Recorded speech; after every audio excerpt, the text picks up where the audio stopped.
Hi friends అందరికీ మనకి December 30న Mukkoti Ekadashi అనేది మరోసారి వస్తుంది. అది ఇంతకుముందు ఇయర్ స్టార్టింగ్ జనవరి 10న ఒకసారి వచ్చింది. ఇప్పుడు మళ్ళీ మనకి డిసెంబర్ 30న ప్రారంభమయ్యి 31న 5 గంటల 1 నిమిషాలకి ముగుస్తుందండి.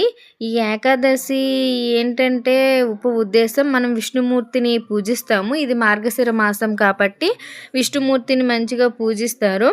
ఈ ముక్కోట ఏకాదశి రోజు ఉపవాసం ఉండి మంచిగా పూజలు చేస్తే దేవుడు అనుగ్రహిస్తాడని అందరి నమ్మకం.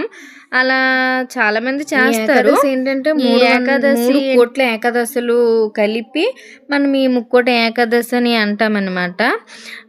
ఇదే రోజున శివుడు అలాహాలాన్ని మింగాడంట. అందుకనే మనం ముక్కోట ఏకాదశి అని అంటాము.